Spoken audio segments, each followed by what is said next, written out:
Selamat siang. Jadi saya Petrus Feranjinova, saya sebagai bos di sini. Jadi jalan-jalan ke Kota Padang jangan terlalu suka begadang. Selamat datang di podcast Hukum Dagang.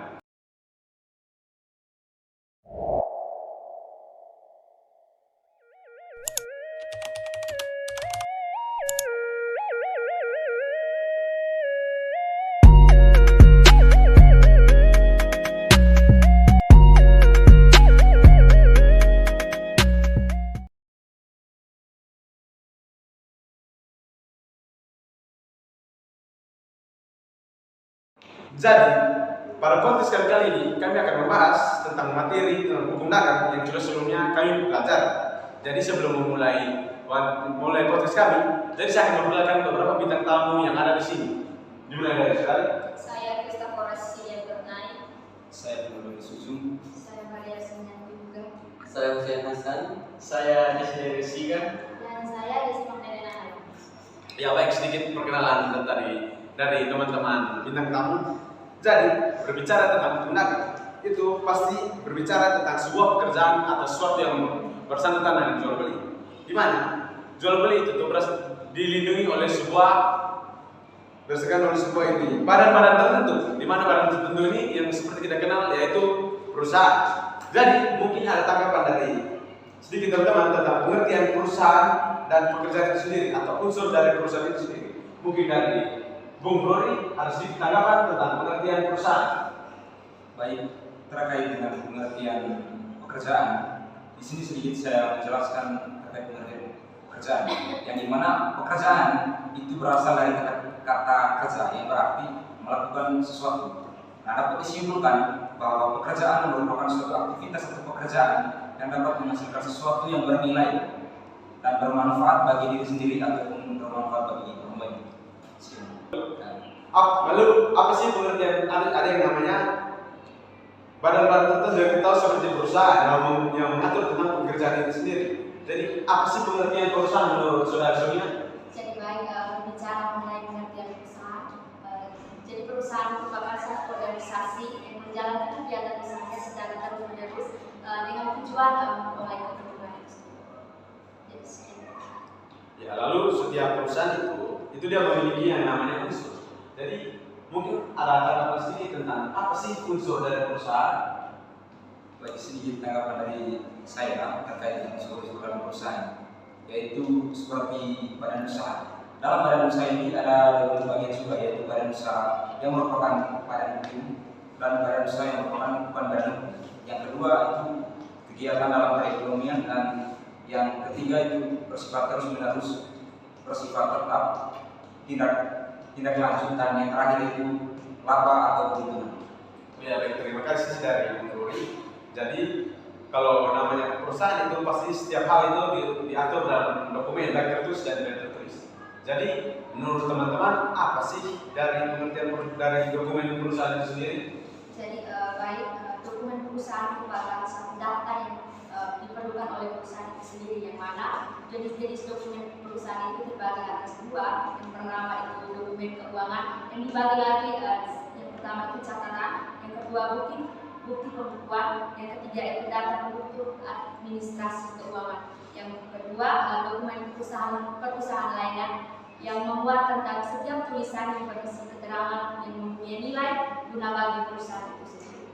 Baik, terima kasih saudara Sonia, sangat bagus sekali ya pengertian tentang dokumen perusahaan tadi.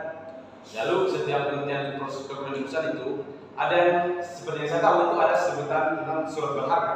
Jadi menurut saudara, saya mau bertanya saudara pikir apa sih pengertian dari surat berharga itu sendiri? Nah, kalau menurut saya surat berharga itu dengan munculnya pertanyaan dari teman-teman, surat berharga itu adalah sebuah dokumen yang diterbitkan sebagai pemenuhan suatu prestasi berupa pembayaran sehingga berfungsi sebagai alat bayar kepada pihak yang memenuhi unsur tersebut, baik pihak yang diberikan surat berharga ataupun pihak ketiga kepada siapa surat berharga itu dialihkan.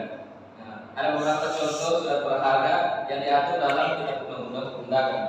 Yang pertama wesel, yang kedua itu cek, yang ketiga surat sanggup, yang keempat kwitansi, yang kelima saham, yang keenam delivery order, yang ketujuh konsumen. Adapun juga surat berharga yang diatur di luar Kitab Undang-Undang Hukum Dagang. Yang pertama Bill Giro, yang kedua surat utang negara. Surat berharga ini bersifat legalitas atau dokumen yang memiliki nilai hukum, digunakan sebagai bukti dalam perselisihan hukum maupun sebagai klaim garansi. Seperti kita tahu bahwa di mana sesuatu yang berharga pasti ada oknum-oknum yang ingin mendapatkan keuntungan dengan cara menipu. Mungkin ada kasus-kasus seperti pemalsuan kwitansi untuk beberapa orang atau bisnis mungkin mencoba menciptakan kwitansi palsu untuk tujuan atau penipuan untuk penghindaran pajak atau kejahatan lain-lain. Mungkin hanya itu pendapat saya. Sesuai dengan pernyataan dari saudara Vicky tadi yang sangat luar biasa mengenai kejahatan yang ada pada surat berharga tadi, mesti jadi pada konteks itu. Setiap dokumen berharga itu harus memiliki sesuatu yang kuat untuk pembuktiannya. Jadi di sini ada yang disebut unsur, fungsi, dan juga syarat dari dokumen berharga. Mungkin dari pendapat saudari sini, apa sih unsur, fungsi, dan syarat dari surat berharga sendiri, surat berharga itu sendiri? Ya, baik. Jadi dalam surat berharga ini terdapat dua unsur. Unsur pertama, surat yang berharga sebagai bukti tuntutan utang. Unsur ini yakni membuktikan adanya hak menuntut utang kepada debitur. Yang unsur kedua, surat yang berharga sukar diperjualbelikan. Kalau surat berharga mempunyai sifat mudah diperjualbelikan karena akta itu dibuat dengan bentuk kepada pembawa atau kepada pengganti, maka sebaliknya surat yang berharga mempunyai sifat sukar diperjualbelikan. Lalu surat berharga ini mempunyai fungsi yang dalam bab 6 dan bab 7 Kitab Undang-Undang Hukum Perdata dibedakan dalam yang pertama surat sanggup membayar atau janji untuk membayar. Yang kedua surat perintah pembayaran. Yang ketiga surat pembebasan uang. Lalu dalam surat berharga ini mempunyai syarat-syarat. Yang pertama, nama surat berharga. Yang kedua, perintah atau janji tak bersyarat. Yang ketiga, nama orang yang harus membayar. Keempat, penunjukan hari gugur. Yang kelima, penunjukan tempat di mana pembayaran harus dilakukan. Yang keenam, nama orang, kepada siapa atau kepada penggantinya pembayaran itu harus dilakukan. Yang ketujuh, penyebutan tanggal tempat surat berharga diterbitkan. Yang kedelapan, tanda tangan penerbit. Lalu pengaturan surat berharga ini diatur dalam Kitab Undang-Undang Hukum Dagang dan juga di luar Kitab Undang-Undang Hukum Dagang. Sekian dari saya. Terima kasih dari saudara sendiri, pendapat yang sangat bagus sekali. Jadi tadi saudara sendiri menyebutkan tentang pembayaran. Pembayaran ini sudah pasti kita tahu, setiap semua pembayaran itu berjalan terus ya. Pasti ada yang namanya hutang-hutang. Atau yang dalam materi yang kita belajar itu tentang kepalitan. Jadi kita pasti tahu apa itu, kita mau mencari tahu apa sih pengertian dari kepalitan itu, dan juga kepalitan itu pasti memiliki sumber dan juga asas dari kepalitan itu sendiri. Jadi menurut saudara Desi, apa pengertian dari kepalitan itu sendiri dan juga sumber atau asas dari kepalitan itu sendiri menurut saudara Desi? Jadi kepalitan di sini memiliki arti sitaan umum yang mencakup seluruh kekayaan debitur untuk kepentingan kreditor. Jadi di sini dengan kata lain, kepalitan adalah suatu keadaan manakala seorang kreditor tidak mampu lagi membayar hutang-hutangnya yang sudah tertempo.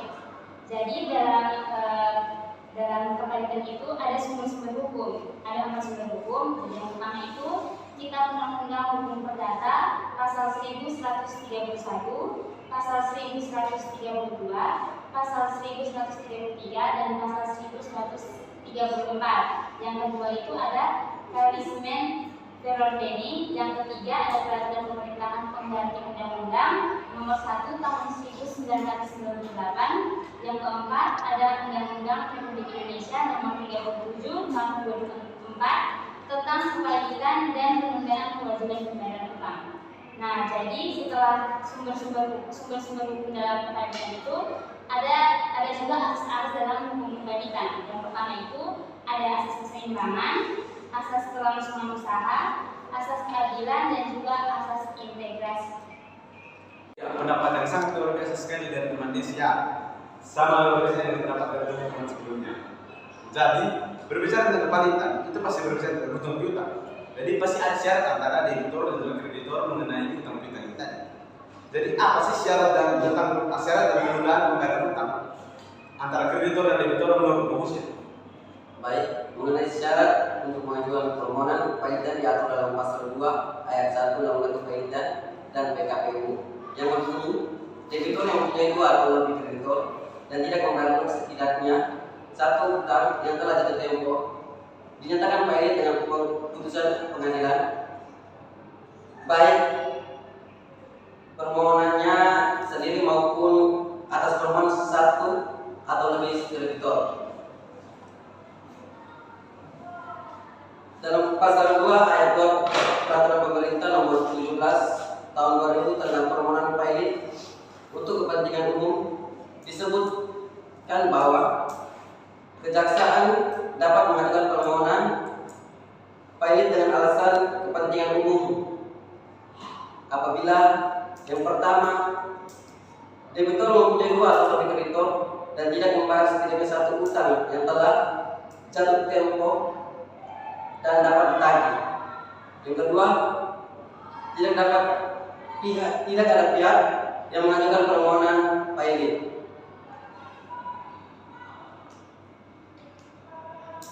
Yang berikut penundaan kewajiban pembayaran hutang. Setiap debitor yang merasakan bahwa ia tidak mendapat membayar lunas hutang-hutangnya diperbolehkan untuk memohon penangguhan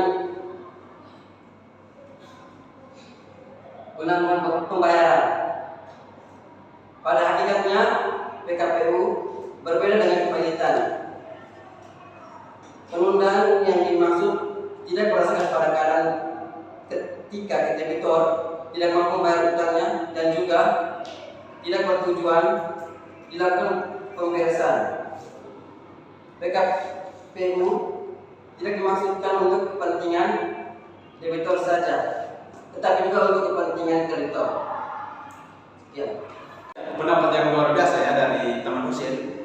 Jadi setelah penjelasan dari semua teman-teman mengenai pengertian dan unsur-unsur dari hukum dagang yang sudah kita pelajari sebelumnya, saya bisa menarik kesimpulan bahwa hukum dagang adalah sesuatu yang didasari pada pekerjaan, di mana pekerjaan ini mengenai jual beli dan melalui badan-badan perusahaan tertentu, yang dimana jual beli ini juga didasari oleh sebuah dokumen-dokumen berharga yang memiliki unsur, fungsi, dan juga syarat tertentu.